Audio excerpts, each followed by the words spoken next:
Salut à toutes, c'est Seb de Bibody. Alors aujourd'hui, je ne suis pas seul, je suis accompagné de Marie. Marie qui est nutritionniste, elle va se présenter, raconter un petit peu son parcours et j'ai plein de questions à lui poser. Donc c'est parti, on commence l'interview. Bonjour Marie. Bonjour, merci de me recevoir ici. Merci à toi d'être là. Alors, je suis diététicienne nutritionniste. J'ai passé mon BTS diététique en fin d'année 2024 et je me suis spécialisée en micronutrition et en nutrition fonctionnelle. D'accord. Qu'est-ce que c'est? Tu peux en dire un petit peu? Ah oui, alors c'est la prise en charge des troubles fonctionnels. Ça veut dire de tous les troubles chroniques réversibles qui mènent à long terme à des pathologies chroniques. Donc ça peut être par exemple les maladies inflammatoires de l'intestin, ça peut être les maladies de Crohn, les MICI, ça peut être les diabètes, l'obésité, etc. Tu sais que sur ma chaîne, c'est une chaîne qui s'adresse à un public de femmes âgées de 40 ans et plus. Justement, quels sont les besoins nutritionnels spécifiques des femmes après 40 ans? Alors, les femmes après 40 ans, ça concerne 3, même 4 types de femmes. Parce qu'il va y avoir les femmes réglées, il y a les femmes en périménopause, les femmes ménopausées, et ce qu'on appelle la population des seniors, c'est-à-dire au-delà de 60-65 ans. Donc, toutes ces femmes n'ont pas les mêmes besoins. Déjà, ça va dépendre de leur métabolisme de base qu'on calcule en fonction de leur âge, de leur poids, de leur sexe, et ensuite qu'on multiplie par leur niveau d'activité physique. Ensuite, pour les 3 premières catégories, c'est-à-dire les femmes réglées, périménopausées et ménopausées, les besoins en macronutriments vont se répartir de cette manière-là. Donc de 10 à 20%, ça va être des protéines, 40 à 55%, ça va être les glucides, et 30 à 35%, 35 à 40%, ça va être les lipides. Ensuite, pour ces catégories, s'il y a un objectif de remise en forme et de perte de poids, ça va un petit peu changer au niveau des protéines. On ne va plus être à 10 à 20%, on va augmenter à 15 à 20% d'apport en protéines, tout simplement parce que lorsqu'on perd du poids, l'objectif c'est de perdre la graisse et de maintenir la masse musculaire. Donc c'est la seule modification et c'est d'ailleurs le même régime alimentaire que pour les seniors qui ont plus de 60-65 ans.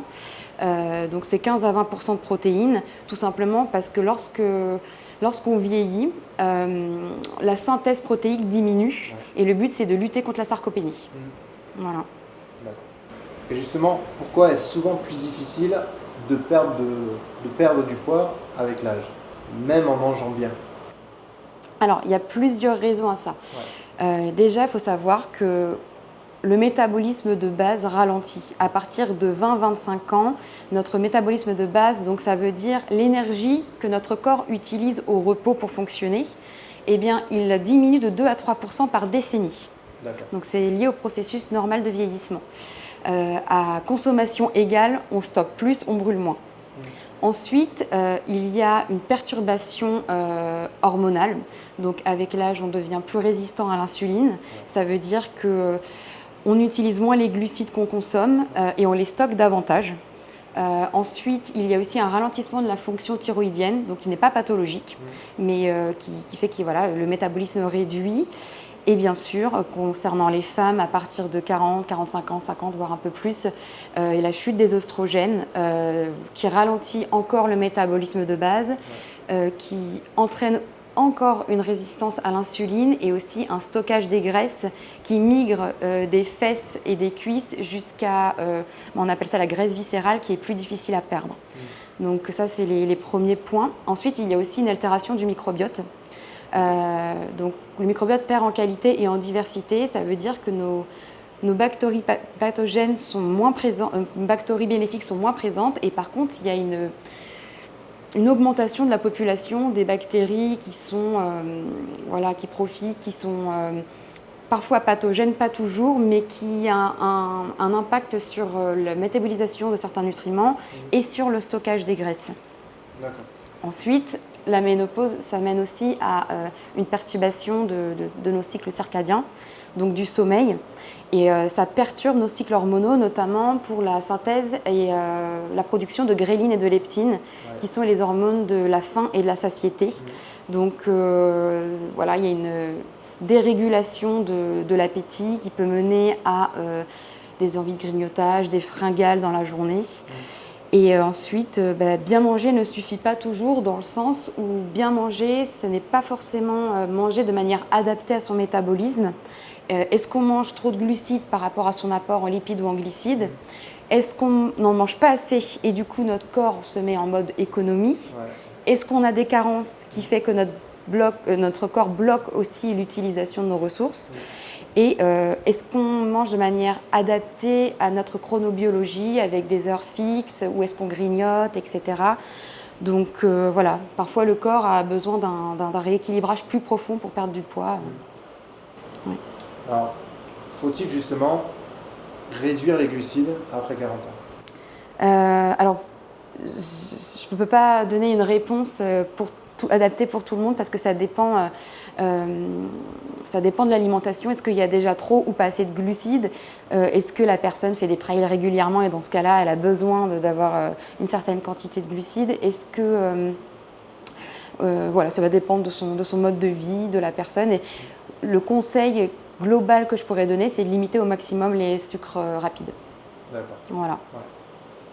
Peut-on perdre du poids sans se priver et sans forcément peser ses aliments? Sans se priver, je pense que ça dépend vraiment du contexte alimentaire de base et de son rapport à la frustration. Et par contre, sans peser ses aliments, oui, évidemment, puisque peser ses aliments, c'est un moyen d'arriver à un déficit calorique. Sauf qu'il y a d'autres stratégies pour arriver à un déficit calorique. Le déficit calorique, c'est quand on apporte moins que nos besoins énergétiques. Donc l'intérêt en fait de peser ses aliments, c'est vraiment de prendre conscience de ce qu'on mange. J'ai un ami qui, quand il veut perdre du poids, il ne jure que par ça. Et lui, il me disait que ça a été vraiment sa manière de conscientiser combien apportait un pain au chocolat, et que il a découvert vraiment voilà, des petites erreurs qu'il commettait au quotidien sans s'en rendre compte. Et voilà, ça c'est vraiment l'intérêt. Après, je trouve que ça ne convient pas à tout le monde, dans le sens qu'on n'a pas les mêmes vulnérabilités. Ça peut mener à une relation un peu rigide avec l'alimentation, voilà, ça peut être le nid de troubles du comportement alimentaire. Ça crée de la frustration qui entraîne à des compulsions, et ça, pour le coup, c'est complètement contre-productif dans un objectif de perte de poids. Donc il faut bien avoir conscience qu'on est tous des individus et qu'on n'a pas les mêmes vulnérabilités. Il faut adopter des stratégies qui sont viables pour nous. Par contre, effectivement, il faut avoir un œil sur ce qu'on mange, mais il ne faut pas confondre la qualité et la quantité. Voilà, donc ça c'est très important. Moi je conseille, je trouve que c'est pas mal de fonctionner par équivalence, c'est-à-dire que une bonne fois pour toutes, par exemple, on prend une tasse, on voit un petit peu ce que ça contient en termes de grammage. Si on met la moitié d'une tasse avec du riz, on se dit que ça fait à peu près 60 grammes. On se dit que cuit, c'est à peu près 2 fois, 3 fois ça, voire un peu plus. On le fait une fois, on le garde en tête, et après, quand on cuisine, on n'est pas en train de compter le grain de riz prêt. On peut faire ça de manière un peu machinale, et voilà, ça permet de défocaliser un peu sur la quantité qu'on mange. Et dans tous les cas, ce qu'il faut faire quand on a un objectif de remise en forme, c'est de faire un état des lieux de où on part. Ensuite, faire un inventaire de tout ce qui doit être modifié, planifié dans le temps, et ensuite faire un rétrocontrôle, des feedbacks, pour une petite mise au point de ces objectifs au fur et à mesure du temps. Quel est le rôle du stress ou du sommeil justement dans la prise de poids? Alors, il y a 3 différents axes. Déjà, le premier, c'est l'impact physiologique. L'impact physiologique. En fait, le cortisol entraîne une résistance à l'insuline. On en a déjà un petit peu parlé. Et qu'est-ce qui se passe quand on a une résistance à l'insuline? En fait, ça veut dire que quand on mange des glucides, notre pancréas va envoyer de l'insuline, normalement, pour envoyer un signal à nos cellules de laisser rentrer les glucides à partir du sang, de nos vaisseaux sanguins. Et quand il y a une résistance, ça veut dire que ce signal ne se fait plus, les cellules sont plus réceptives, et donc la glycémie augmente. Sauf que le corps veut réguler cette glycémie, donc comme il n'est pas utilisé à des fins énergétiques, eh bien, elle va le stocker. Donc qu'est-ce que ça entraîne si elle le stocke au lieu de l'utiliser à des fins énergétiques? De la fatigue. Et le corps, il va se dire, j'ai une baisse de glycémie, donc il faut que j'apporte de nouveau des glucides. Donc ça me donne, on envoie un signal de faim. Donc voilà, ça entraîne une baisse de la satiété, une augmentation du poids et aussi une perturbation du métabolisme. Donc ça, c'est le premier point. Ouais. Ensuite, il y a un impact sur le sommeil. On a vu avec la gréline, la leptine. Il y a aussi une réduction du métabolisme de base dont on a déjà parlé. Et une baisse de la satiété et ça crée la compulsion. Et enfin, le stress chronique. Donc le stress chronique, là, il y a un impact au niveau comportemental. On va sans doute avoir moins de motivation pour aller faire du sport. On va peut-être avoir une désorganisation des repas, chercher une nourriture de réconfort, c'est-à-dire souvent riche en lipides, riche en glucides, donc très énergétique. Et donc ça, c'est le lien comportemental. Et après, sur du long terme, il y a un lien intestinal. Le stress, le cortisol perturbe le microbiote et crée une dysbiose.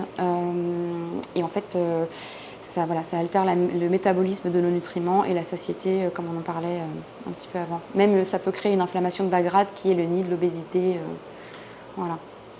Comment gérer les fringales émotionnelles ou les envies de sucre le soir? Comment gérer ça? Déjà, il faut pouvoir identifier les déclencheurs.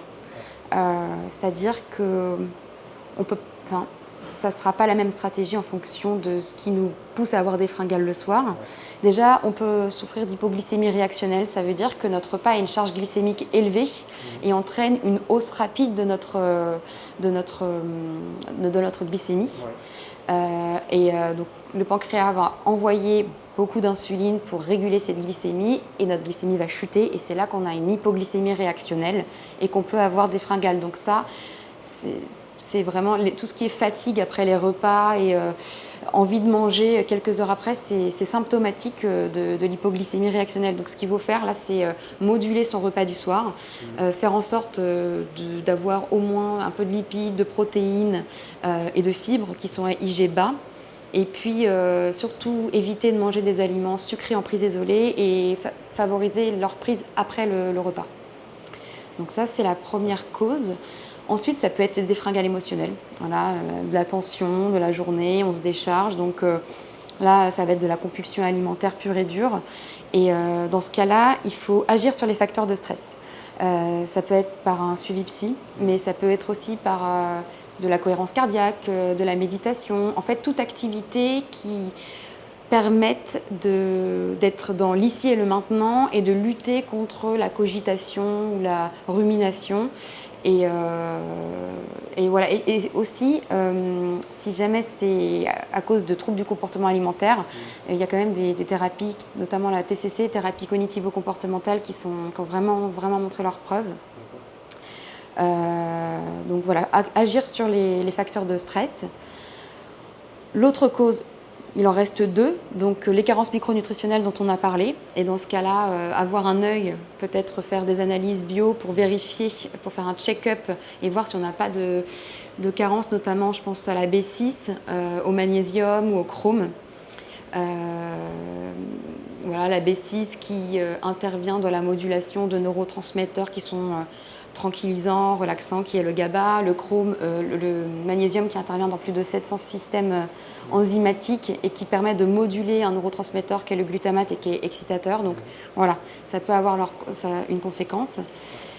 Et enfin, le dernier point, c'est s'il y a une insuffisance d'apport sur la journée.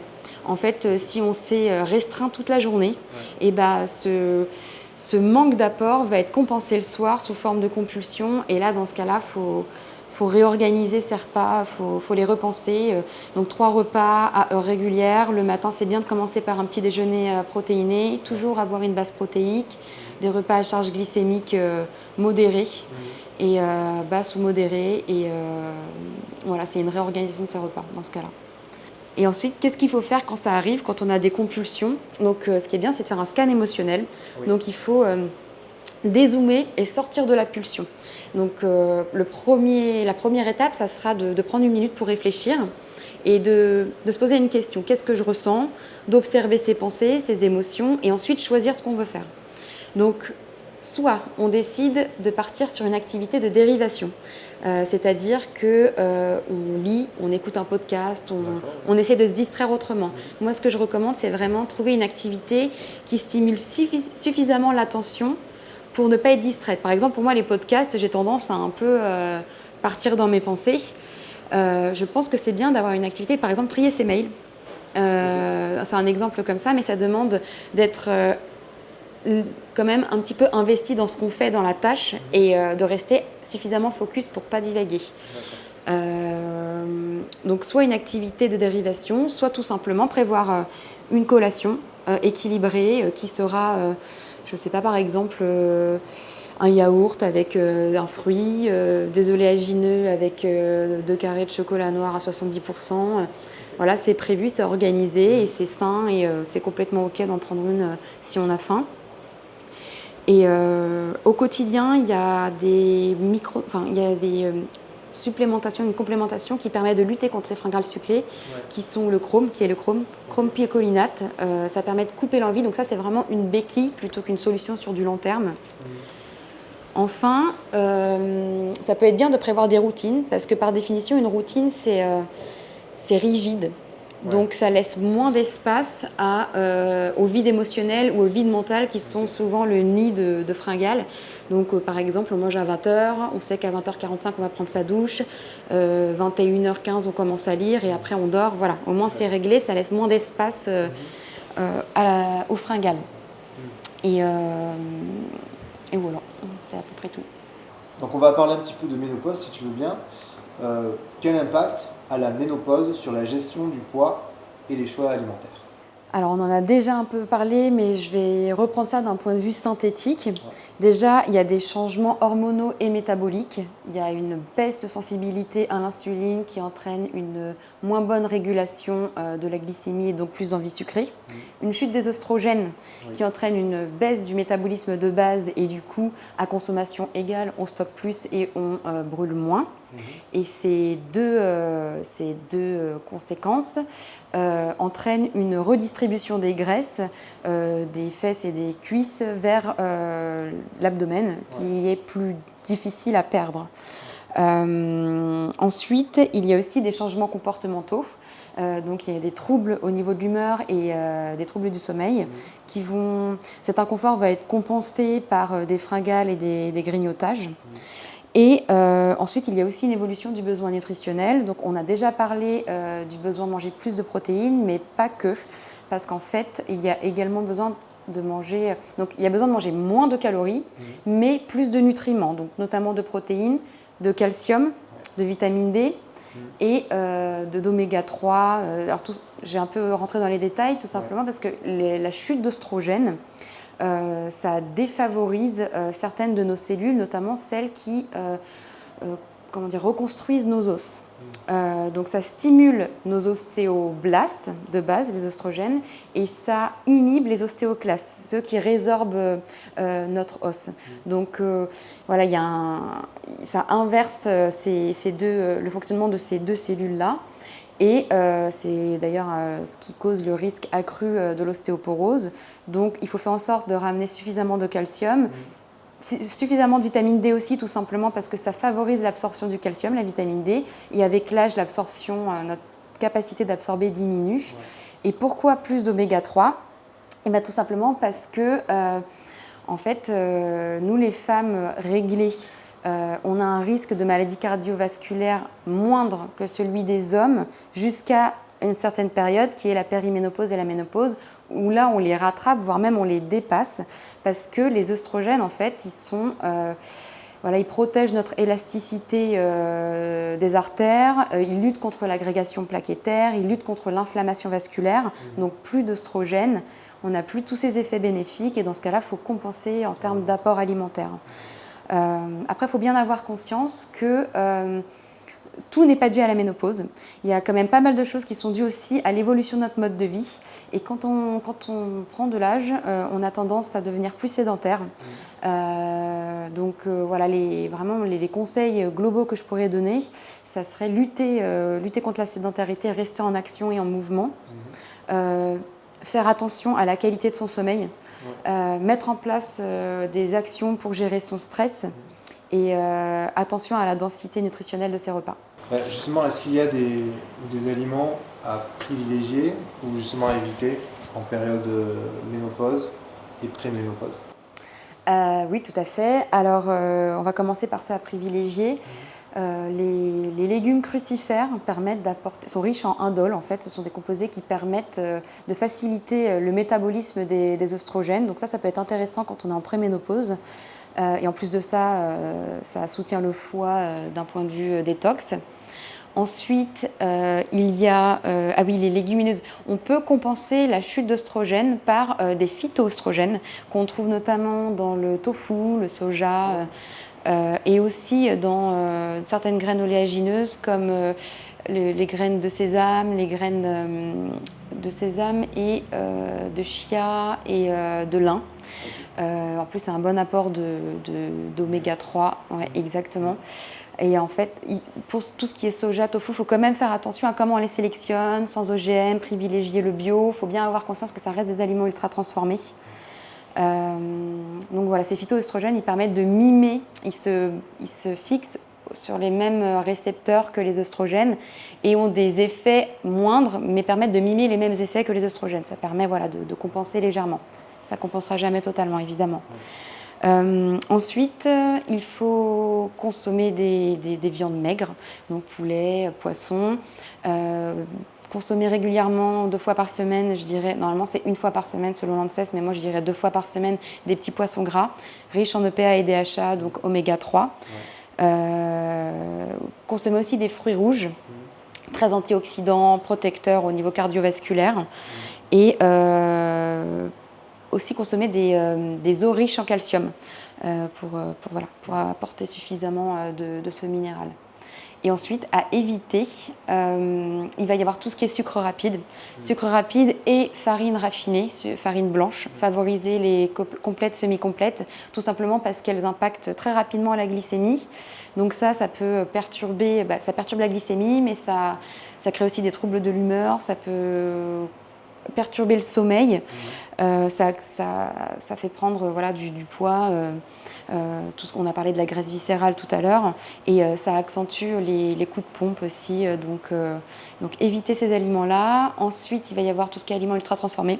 Donc non seulement c'est des calories vides, donc ça, nutritionnellement parlant, il n'y a aucun intérêt, mais en plus de ça, c'est pourvoyeur d'acides gras trans qui sont le nid, de l'inflammation de bas grade. Et ça, c'est vraiment le nid des pathologies chroniques. Ensuite, éviter tout ce qui est café ou thé en excès, donc, qui peuvent accentuer les bouffées de chaleur, les troubles du sommeil, qui peuvent aussi diminuer l'absorption de certains nutriments. Et oui, et l'alcool, l'alcool, ça déstabilise le système hormonal complet, prise de poids, bouffées de chaleur, difficultés dans le sommeil. Et ensuite, tout ce qui est excès de sel, tout simplement parce que ça provoque de la rétention d'eau. Et surtout, l'excès de sel chronique, ça altère la densité osseuse. Voilà. Donc, est-ce que tu as des conseils? Et quels sont tes conseils justement pour manger sainement quand on a peu de temps ou quand on n'aime pas cuisiner? Alors, oui, il y a des petites stratégies qu'on peut mettre en place. Déjà, consommer des aliments bruts, légumes, fruits, crus. Voilà. Prévoir tout ce qui est poisson en conserve ou légumineuses en conserve. Faire du batch cooking avec des bases diversifiées, variées, changer, mettre du quinoa, du sarrasin, des pâtes semi-complètes par exemple. Bien choisir ses produits tout prêts, vérifier qu'il n'y ait pas d'additifs, de sucre ajouté. Ça peut être, je l'ai déjà dit, légumineuses en conserve, les sardines. Pour le batch cooking, ça peut être bien par exemple les œufs durs, on peut en cuire à l'avance et les conserver un peu dans le frigo. Ça, pour la protéine, ça peut être rapide. Et ensuite, il faut toujours avoir des recettes un peu simples et rapides sous le coude. Moi, j'aime bien les crêpes de sarrasin. Je trouve que c'est un bon compromis. On les achète déjà toutes faites, ou mieux encore, on fait la pâte à l'avance, parce que ça demande un petit peu de temps. Et on peut mettre dedans des avocats, de l'œuf, du fromage. On peut même le faire sucré si on le souhaite. Ça peut être aussi des wraps de poulet ou des porridge avec des flocons d'avoine. Donc c'est bien d'avoir des petites recettes comme ça rapides et du coup il faut un peu des basiques dans sa cuisine. Donc flocons d'avoine, yaourt nature, les œufs, du fromage, certains fruits, tout ce qui est crudité, extrêmement rapide à faire. Ouais. Le pain, moi je recommande souvent d'acheter en gros. En fait on va chez le boulanger, on achète un pain au sarrasin, un pain au petit épeautre, un pain à l'épeautre, un pain au blé normal. On les coupe en tranches et on les congèle et comme ça chaque jour on sort 2 tranches et on les grille simplement. Et c'est assez rapide. Ouais. Et voilà, avoir une liste de basiques comme ça dans les placards, c'est pas mal. Et justement, comment composer une assiette équilibrée simplement, sans calcul compliqué? Alors là, c'est très simple. Il faut prendre son assiette, il faut la partager en 3. 50% de légumes, 25% de protéines, 25% de féculents.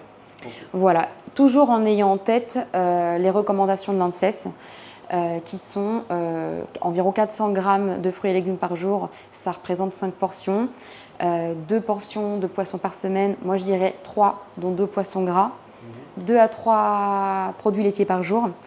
Et j'ajouterais même favoriser le lait de chèvre et de brebis. 2 portions de légumineuses, limiter les aliments ultra transformés, boire suffisamment, 2 litres par jour. Favoriser les farines semi-complètes. Voilà. Que recommandes-tu pour les femmes qui mangent souvent à l'extérieur ou au travail?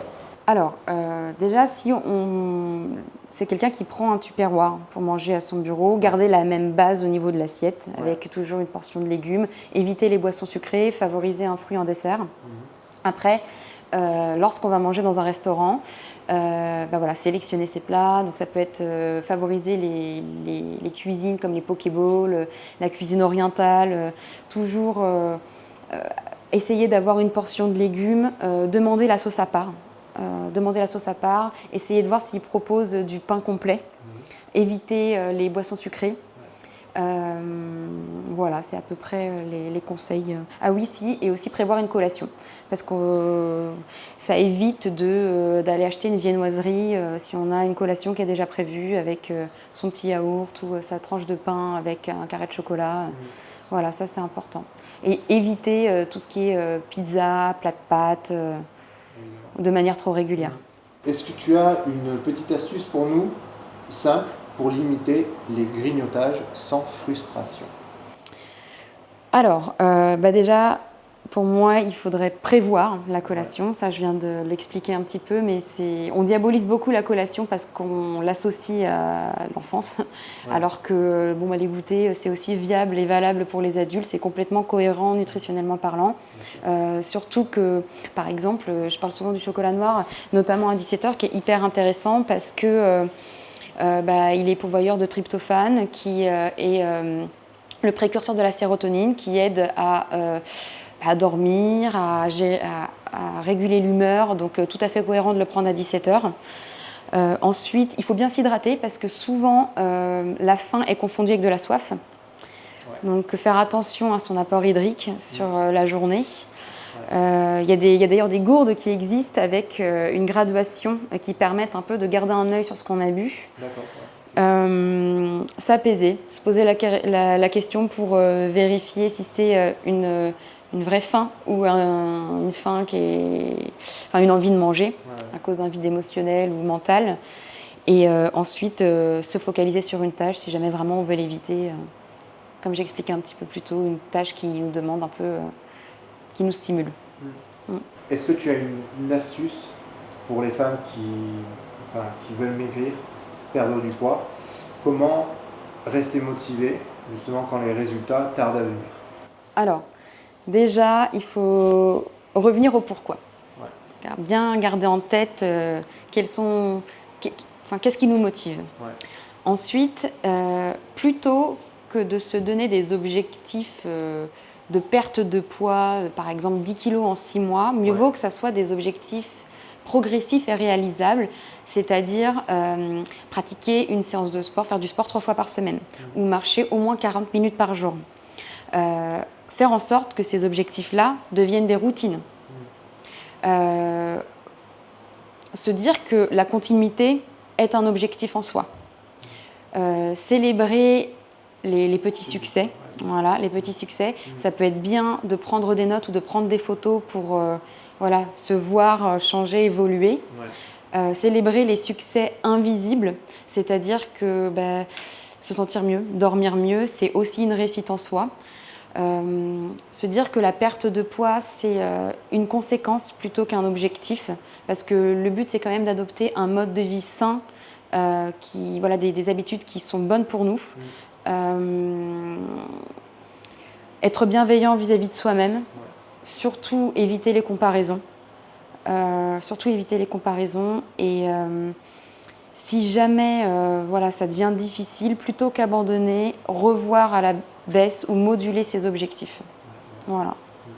Comme on parle de régime, que penses-tu des régimes à la mode, genre le régime keto, le jeûne intermittent, etc., pour les femmes de plus de 40 ans? Alors, le régime keto, à la base, ça a quand même été inventé pour la prise en charge de certains cancers, mais surtout d'enfants épileptiques dont les traitements médicamenteux n'ont pas permis de réguler les crises. Donc, c'est vrai qu'il y a un intérêt. Il y aurait un intérêt. Déjà, ça permet de perdre du poids rapidement. Ça, c'est clair. Après, ça permet de lutter contre la résistance à l'insuline.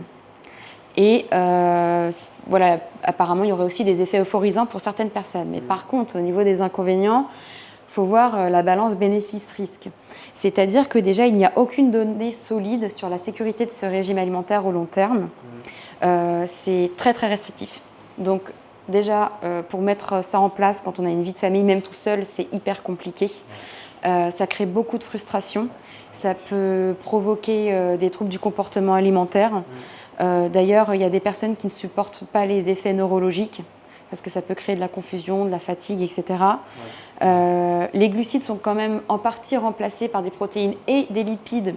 Donc, à voir par quoi c'est remplacé, parce qu'en lipides, si on le remplace par de la crème fraîche et du beurre, au niveau risque maladie cardiovasculaire, on n'est pas bon. Voilà.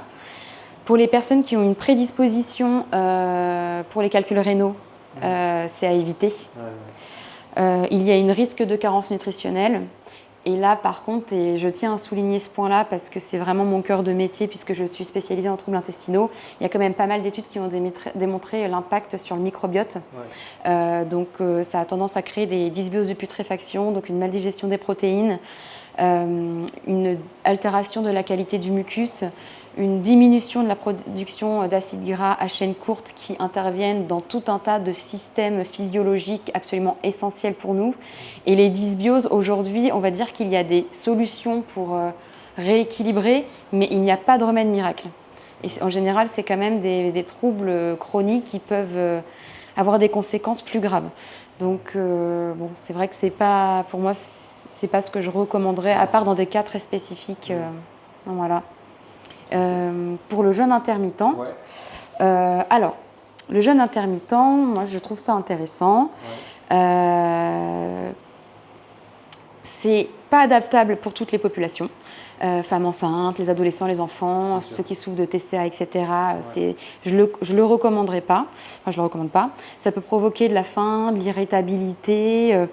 Voilà, ça peut être difficile à tenir, surtout si on a une famille, un foyer. Il faut savoir aussi que en fait, les études qui ont démontré les effets bénéfiques du jeûne intermittent, elles ont été faites uniquement et essentiellement sur des hommes en bonne santé de 30 ans. Donc, il n'y a aucun effet pour l'instant qui a été démontré sur les femmes. Et nous, on a un cycle hormonal qui est quand même complètement différent. On a un cycle hormonal qui est sur 28 jours, les hommes, c'est sur 24 heures. Les hommes bénéficient d'un pic de testostérone le matin qui leur permettent d'être actifs, d'avoir de la motivation et de bien entamer leur journée. Nous, on a ce pic de testostérone, mais on produit de la testostérone 10 à 20 fois moins que les hommes.